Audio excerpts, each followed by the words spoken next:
आप सभी को सादर सेवा जोहार, जय जोहार। मैं भी आप सबकी तरह एक सामान्य महिला हूँ। बस ये है कि लड़ते लड़ते संघर्ष करते करते बहुत कुछ सीखने को मिला और सफलता भी मिली और अभी भी असफलता भी है साथ में। मैं वर्षा डुंगरी में पहले नाम था, अब मैं वर्षा संतोष कुंजाम हूँ। मैं पिछले 15 वर्षों से जेल में सेवारत हूँ। जगदलपुर जेल में रही, रायपुर जेल में रही, अब मैं दुर्ग जेल में हूँ। इस दौरान मैं बहुत सारी चीज़ों से गुजरी, उसके पहले भी गुजरे थे। जब हम एक महिला से पहले हम जब पैदा होते हैं, एक बेटी रहते हैं, जब हम बेटी बनते हैं तो हमें हमारा परिवार मिलता है, माता पिता भाई बहन सभी रहते हैं साथ में। लेकिन मेरे साथ ये रहा कि मेरे पिताजी एक किसान रहे, बहुत कड़ी मेहनत करते थे, खेत में जाते थे, कमाते थे, वकालत भी करते थे। और उन्होंने, मैं बेटी हूँ ये सोच कर के कभी मुझे पढ़ने से वंचित नहीं किया या बेटे को ज़्यादा महत्व दिए हूँ, ऐसा भी नहीं रहा।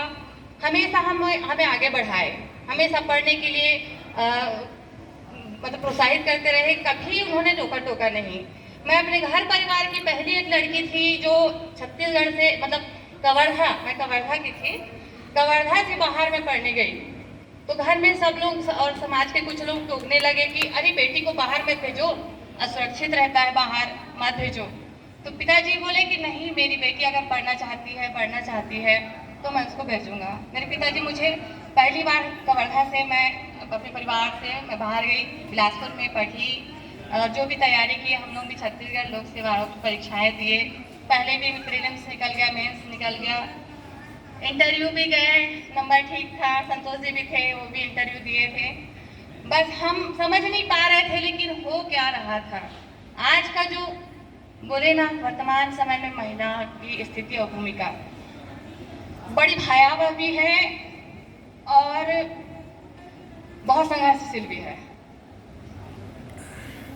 हम लोगों के साथ क्या होता है हम समझ भी नहीं पाते हैं। सबसे बड़ी समस्या हमारी ये है, हम सोचे नहीं रहते हैं हम लोग के साथ क्या क्या हो जाता है, क्या क्या कर डालते हैं। जब हमको पता चलता है तो देर तो काफी हो चुकी रहती है, पर फिर भी हम उसके लिए, अगर हम लड़ने के लिए तैयार हैं ना, तो हम लड़ते हैं। हम लोग जैसे युवा वर्ग हैं, आज युवा वर्ग भी हैं, सभी युवा हैं जिनकी सोच में जोश है, अन्याय के और अत्याचार के खिलाफ लड़ने की एक जुनून है, वो सभी युवा हैं। बिल्कुल सही बोले हैं आप सभी। मुझे बोलने एक्चुअली नहीं आता है, मैं कोशिश कर रही हूँ, मुझे लिखने बस आता है, बोलने नहीं आता है। हम लोगों ने लड़ाइयाँ काफ़ी लड़ी हैं। छत्तीसगढ़ लोक सेवा आयोग का पहला जो परीक्षा था 2003 का, उसमें जो बहुत ज़्यादा भ्रष्टाचार हुआ था उसके खिलाफ हम लोग याचिकाकर्ता बन के हम लोग हाई कोर्ट में केस लड़े हैं। 3 वकील बदल डाले हम लोग, हमारे वकील बिक जाते थे। हमारे वकील हम वकील जब करते थे तो वो क्या बोलते हैं, मोटरसाइकिल पे रहते थे और कुछ सालों बाद उनके बंगले हो जाते थे, उनके कार हो जाते थे, सारी चीजें आ जाती थी। हम तब भी नहीं समझ पाते थे, फिर वकील बदल देते थे, फिर गोल्ड मेडलिस्ट वकील मिलते थे हमें, हम बोलते थे चलो इतने अच्छे वकील हैं, अब तो हम लोग केस जरूर जीतेंगे। अब वो ऐसे चलते रहा, 3 वकील बदल गए। हम लोग की परिस्थितियाँ इतनी अच्छी नहीं रही। पहले भी हम लोग कर्ज लेके ही हाई कोर्ट में केस किए थे। हम लोग कर्ज लेते थे और कोर्ट में केस करते थे, कर्ज लेते थे, संतोष जी वैसे करते थे, हम भी वैसे करते थे। लेकिन एक बार एक समय ऐसे आया कि हमारे पास अब पैसे नहीं हैं, अब हम क्या करें, क्योंकि गरीबों के लिए कहीं न्याय नहीं है, ना ही सिस्टम में और ना ही कोर्ट में, ये तो देख लिए थे। फिर हमने फिर निश्चय किया कि क्यों ना हम अपना केस खुद लड़ें। तो सबसे पहला प्रश्न ये उठता है कि हम अपना केस लड़ेंगे तो हम तो वकालत नहीं किए, वो आर्ट के हैं, कला और मैं विज्ञान की, मैं विज्ञान में ग्रेजुएशन की हूँ, वो कला में भी ग्रेजुएशन किए थे। हम दोनों ही कानून की कोई नॉलेज नहीं रखते थे, ABCD नहीं जानते थे हम लोग। फिर भी हम लोगों ने निश्चय किया कि हमारे पास अब पैसे नहीं हैं वकीलों पर खर्च करने के लिए, तो अब हम लोग खुद लड़ेंगे केस। हम लोगों ने खुद अपने केस की पैरवी की, कैसे करते हैं। हमारा वकील हमको केस देने को तैयार नहीं था हमारा। हम बोले भाई हमारा केस दो, अब हम ही लड़ेंगे। फिर बोलते वकील नाम नहीं देंगे केस। अब बोले अब दे भी नहीं रहे, हम क्या करें, क्या कैसे नियम है, क्या कानून है कि अपना केस हम वकील से वापस ले लें। बोले एनओसी बगैर तो काम नहीं बनेगा। वकील तो बोलता है एनओसी दूंगा नहीं। अब कैसे करें। तो कहीं ना कहीं से एक चीज है, जब आप किसी चीज के लिए दृढ़ निश्चय हो जाते हैं, दृढ़ निश्चय कर लेते हैं ना कि मुझे ये करना ही है, तो रास्ते निकल आते हैं। ऐसा हम लोगों के साथ भी हुआ। कुछ लोगों ने काफी मदद की। उन्होंने बताया कि आपको कुछ नहीं करना है, आप जिस दिन भी पेशी रहेगा पता कर लीजिए, उस दिन कोर्ट के सामने खड़े हो जाना और बोलना कि सर हमको वकील से नहीं केस लड़ाना, हम खुद लड़ने वाले हैं। तो वैसे हम लोग किए, जाके पेशी में खड़े हो गए। सर को बोले सर कुछ केस लड़ना है हमको, हमें वकील से नहीं लड़ाना। तो फिर सब चुप हो गए, शांत हो गए। उसके बाद केस चलता रहा। 11 साल हाई कोर्ट में केस चला। 3 साल तक इस बीच में हम लोगों ने खुद अपने केस की पैरवी की और इस दौरान इतने सारे कठिन दौर से गुजरना पड़ा। आज लेकिन एक चीज याद रखिएगा, जीवन में कभी भी मुश्किलें आती हैं, परेशानियां आती हैं, तो आपको तोड़ने के लिए कभी नहीं आती, वो आपको मजबूत बनाने के लिए आती है। आप कभी किसी समस्याओं से मत घबराइए, आप बस उस समस्या को समझिए और उसका समाधान आप इस तरह से निकाल सकते हैं, इस दिशा में कोशिश कीजिए। हम लोगों ने यही किया। जो भी समस्याएं आई, हम लोगों ने एक वकील के एक कोर्ट में जो है एक मुंशी क्या काम करता है, एक वकील क्या काम करता है, एक बाबू क्या काम करता है, फाइलिंग सेक्शन में क्या होता है, मतलब कोर्ट की जितनी कार्रवाइयाँ जो होती हैं, यहाँ तक कि हम लोग खुद अपने घर में टाइप कर करके लेटर को बना के कोर्ट में हम लोग पेश करते थे। हम लोग सारी कार्रवाइयाँ कोर्ट की हम लोगों ने खुद की। हमने लॉ नहीं किया, हमने कानून नहीं पढ़ा, लेकिन हम कानून की सारी प्रक्रिया को समझ गए इस केस को लड़ते लड़ते। और एक समय ऐसा भी आया, बड़ा भागा हमको इस दौरान सभी बोलते थे, मेरे घर के लोग भी बोलते थे, तुम लोग कहाँ के वो कोर्ट कचहरी के चक्कर में पड़ गए हो, नहीं कुछ होने वाला, सरकार के खिलाफ कोई फैसला नहीं देते हैं और तुम लोग कभी नहीं जीत पाओगे। सब बोलते थे, सबका सुनते थे, लेकिन क्या करें, छोड़ तो सकते नहीं थे। आदत जो गंदी पड़ी है, एक बार पकड़ लिए, एक बार ठान लिए तो करना है ही, पीछे तो हटना नहीं है। बस इसी जिद के कारण बस छोड़े नहीं और लड़ते रहे। बस प्रकृति शायद चाहती थी इस केस का कुछ अच्छा हो जाए। तो एक नए जस्टिस सर आए, दीपक गुप्ता सर। उनके आने के बाद ही हमारे केस में कुछ पैरवी शुरू हुई। बड़ा दुख इस बात का लगता है कि हाई कोर्ट में 13 जजेस थे। सारे जज हम लोग के केस को सुनेंगे नहीं बोलते थे। हम जाके वहाँ पर रजिस्ट्रार जनरल के ऑफिस में जाके पूछते थे कि भाई क्या कारण है, क्योंकि आम आदमी नहीं समझ पाता आखिर कोई जज किसी का केस क्यों नहीं सुनना चाहता। हम तो कोर्ट का कानून तो जानते नहीं, हम तो पूछे इनसे भाई क्या कारण है कि कोई जज हमारा केस क्यों सुनना नहीं चाहते भाई। तो वो बताते हैं मैडम आपके केस में जितने जज हैं ना, कोर्ट में जितने जज हैं कुल 13 जज हैं, इनमें से सारे जज के कोई ना कोई रिलेटिव उसमें सेलेक्टेड है, कोई ना कोई चयनित है उस परीक्षा में, कोई ना कोई डिप्टी कलेक्टर बना है, डीएसपी बना है, नायब तहसीलदार बना है, इसलिए इन लोग नहीं केस का फैसला कर सकते आपका। तो हम बोले हमारे केस का फैसला करेगा कौन? अगर आप सबके सब नहीं कर सकते तो हमारा केस एक काम कीजिए, मध्य प्रदेश में ट्रांसफर कर दीजिए। अगर छत्तीसगढ़ में नहीं कर सकते न्याय तो मध्य प्रदेश में कर दो, हम लोग वहां जाके लड़ेंगे कम से कम।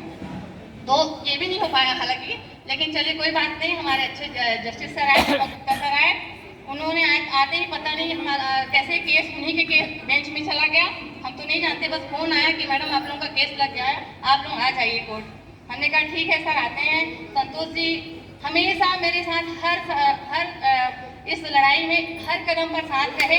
वो मुझे हमेशा, मैं कभी भावनाओं में बह जाती थी, बहुत ज़्यादा एग्रेसिव हो जाती थी, लेकिन वो मुझे कूल करते थे, अरे शांत रहे तू कलम अपना ठीक से चला, कलम सही चलेगा तो कोर्ट में भी सही बात रख पाओगे, कलम सही नहीं चलाओगे तो कोर्ट में सही बात नहीं रख पाओगे। क्या बात? तो उनके कारण हम लोग जैसे हम परीक्षा तैयारी करते थे वैसे हम कोर्ट के केस की तैयारी करते थे कि कैसे हम पूरा पॉइंट जज को हम बताएं, उनका टाइम वेस्ट नहीं होना चाहिए। सबसे पहला प्राथमिकता यही होता था कि भाई केस के बारे में बताओ, सीधा दस्तावेज दिखाओ और समझाओ, यही चलता था कोर्ट में। तो यही चीजें हम लोग करते आ रहे थे, लेकिन इस दौरान इतने मतलब कोर्ट की इतनी भयानक और बेकार परिस्थितियां देखने को मिली कि एक जिस समय टीपी शर्मा सर थे जिसके बीच में हमारे केस का फैसला होना था, उस दिन फाइनल जजमेंट होना था, दिन अचानक से जज पलट गए। जज बोलते हैं कि मैं केस की सुनवाई नहीं करूंगा। मैं तो कुछ भी नहीं समझ पाई थी। ये सब मुझे बोले चलो बाहर निकलो, चलो हो गया। मैंने कहा हुआ क्या, केस का फाइनल डिसीजन था, हुआ क्या? तो ये बोलते हैं कि जज नहीं सुनूंगा बोलती है। मैंने कहा क्या, क्यों भाई? और इधर बाकी जो वकील थे 45-46 वकील एक तरफ खड़े होते थे, हम लोग 1 एक तरफ खड़े होते थे। तो वो सारे वकील लोग ना उस दिन मैं पहले बार गंदा दृश्य देखी, मैं बहुत बेकार देखकर कि वो लोग ठहाके मार के कोर्ट में हंस रहे थे, खूब ठहाके लगा रहे थे, मिठाइयाँ बांटी जा रही थी उस समय। मैं बोली ये हो क्या रहा है, ये वकील लोग कर क्या रहे हैं? आज फाइनल हियरिंग था, हमारा खारिज हो गया, ठीक है, नहीं किया डिसीजन, आज कोई बात नहीं। लेकिन वकील हो के इतने बड़े बड़े हाईकोर्ट के इतने सीनियर वकील हो के ये लोग मिठाई बांट रहे हैं, ठहाके मार के हंस रहे हैं और हम लोग के ऊपर टिप्पणी कस रहे हैं कि अरे इन पर्सन लोग क्या लड़ोगे। हम लोग को बोलते हैं वो वकील लोग कि अरे तुम इन पर्सन लोग क्या लड़ोगे, तुम लोग को तो फुटबॉल की तरह मैदान में दौड़ा दौड़ा के छका छका के हराएंगे। ये उनका कमेंट था सीनियर एडवोकेट लोगों का। हम लोग को उनकी बातें सुनने जरूर दुख तो लगा समझ में, लेकिन क्या करते। लेकिन जब हम लोग की बारी आई तो उन्होंने फिर से वही गाँव खेला। आज भी सुप्रीम कोर्ट में यही चल रहा है इस केस में।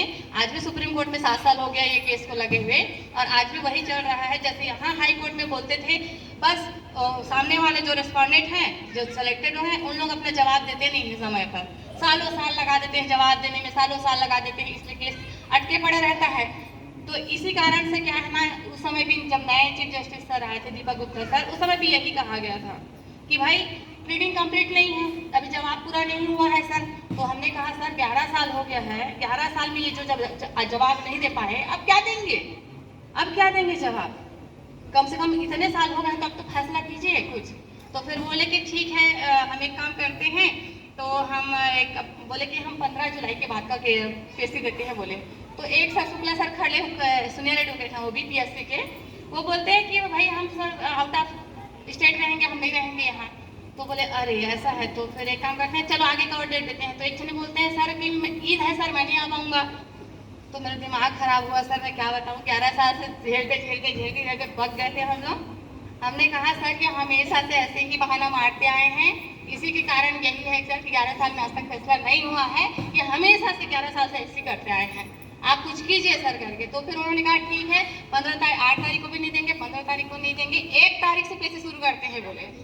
मतलब 1 जुलाई से जो पैसे शुरू हुआ हमारा, वो कंटिन्यू 7 तारीख तक चला और हर डेट को हमारा पैसे रहता था। और बड़े अच्छे से उन्होंने सुना, पूरे इत्मीनान से सुना। और जो लोग हम लोग को फुटबॉल की तरह छका छका के हराएंगे बोलते थे, उन लोगों का AC कमरे में ना पसीना छूट जाता था। हाँ, ये सच्ची बात है। जो आदमी कानून की जानकारी नहीं रखता है, कोई बात नहीं, जो आदमी अपने बारे में जानकारी रखता है, अपनी समस्याओं के बारे में जानकारी रखता है और उस समस्या का समाधान हम इस तरह से कर सकते हैं, अगर वो इस बात की जानकारी रखता है तो वो अपना समस्याओं का इलाज वो कर सकता है। हमें बहुत ज़रूरी है इसी बात को समझने की, हमारे सामने समस्याएं हैं, वो समस्याएं क्यों हैं वो तो ठीक है, लेकिन उस समस्याएं क्यों है यह जान करके उस समस्याओं को हम कैसे खत्म कर सकते हैं, इस दिशा में पहल करना बेहद ज़रूरी है।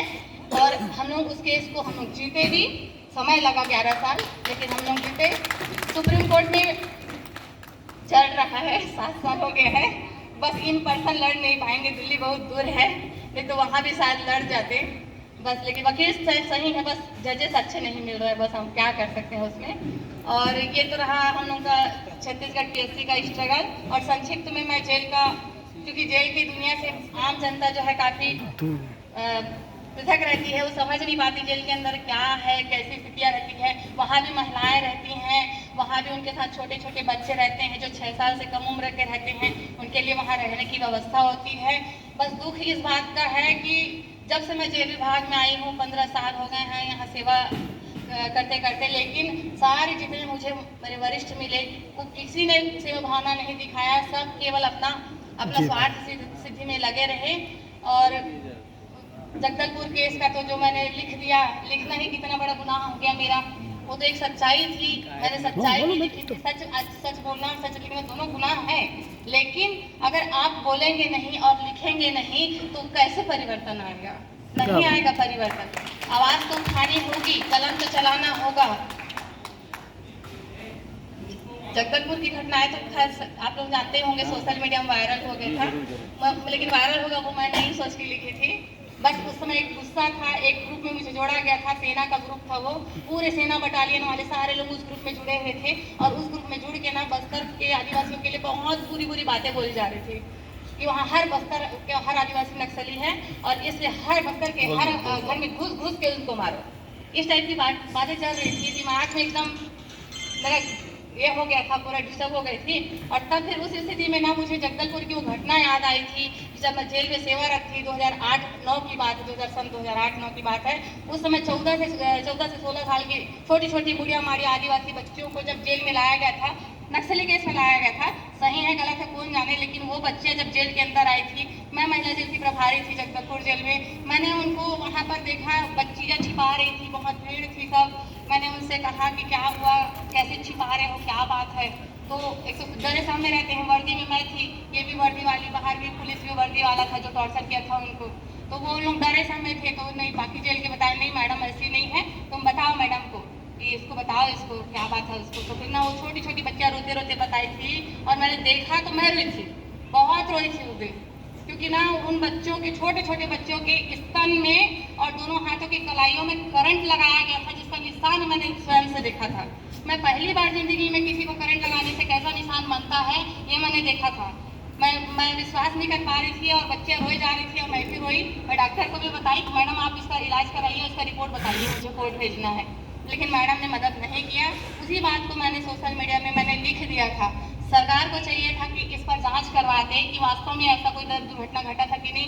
वो नहीं किए, वो हमारे ही खिलाफ सब कार्रवाई कर डाले। हम कोई जो भी है प्रशासनिक चलती है लड़ाइयाँ, है ना, वो तो चल ही रही है और सजा भी दे दी है, मुझे कोई बात नहीं है। कभी कभी अच्छे कार्य करने पर भी सजा मिलती है, उसको स्वागत करना चाहिए। एक चीज बस चूंकि प्रशासनिक वाली बातें आ रही हैं, है ना, तो प्रशासनिक बातों में मैं एक चीज ये कहना चाहती हूँ कि हम ठीक है सिस्टम में सुधारने के लिए सिस्टम में घुसना तो जरूरी है। बिना घुसे बाहर से ही बोल के सिस्टम को हम नहीं सुधार पाएंगे, इसलिए सिस्टम में आना भी जरूरी है। और दूसरी बात यह है कि सिस्टम में हम जब भी आए अपने आप को मजबूत बनाने के लिए सबसे जरूरी चीज ये है कि नियमों का ज्ञान बहुत जरूरी है। जैसे हम अगर आज लड़ के कानून की लड़ाई लड़ के या मैं प्रशासन में रह करके मैं तो ये कहती हूँ कि मेरे साथ जो भी होता है ना अच्छे के लिए होता है। मेरे साथ जितना बुरा से बुरा हुआ, आज बदतर से बदतर हुआ और अभी हो रहा है, वो भी मेरे अच्छे के लिए हो रहा है, क्योंकि ना इन चीज़ों से ना मैं मजबूत ही बनी हूँ। जितना नियम कानून ना मेरे अधिकारी नहीं जानेंगे ना, उससे ज़्यादा नियम कानून मैं पढ़ के जान गए हूँ। और ना अब मेरे अधिकारी मुझसे इस बात के लिए डरते रहते हैं कि ये लड़की कोई नियम उठा करके फिर हमारे सामने ना लाते। एक चीज और अच्छी बात यह है कि सिस्टम में अगर आप सही काम करेंगे ना और नियमों का ज्ञान आपको रहेगा तो आपके वरिष्ठ अधिकारी आपसे गलत काम नहीं करा सकते। मेरे वरिष्ठ अधिकारी कई बार मुझे बोलते हैं कि मैडम ऐसा नहीं होता, ऐसा नहीं है। मैं सीधा पुस्तक ले जाके दिखाती हूँ नियम का, सर नियम पढ़िए। आप जिसके साथ 3 महीने से ज्यादा किसी को निलंबित नहीं रख सकते या जिसके साथ ये नहीं कर सकते और उसके बाद आधे समय निकलवा देती हूँ, है ना। तो ये चीज होता है जब हम नियमों का ज्ञान रखते हैं, चाहे वो सुविधा सिविल सेवाचरण नियम हो या कोई भी चीजें हैं जो आपसे संबंधित है प्रशासनिक सेवा से, उन नियमों का ज्ञान बहुत जरूरी है। साथ ही कुछ कानूनों की जानकारी भी जरूरी है। नहीं तो ये वर्दी वाले, मैं खुद वर्दी वाली हूँ, लेकिन वर्दी वाले जो है ना वो बड़े कुछ भी चीज कर सकते हैं लोग, है ना। और हम लोग नक्सली तो पहले ही बोल चुके हैं, कोई नई बात तो नहीं है हमारे लिए, बस प्रमाणित नहीं कर सकते हैं, ये बस है वो, है ना। तो मैं बस इतना ही कहना चाहती हूँ। धन्यवाद आप सभी को, सेवा। Thank you.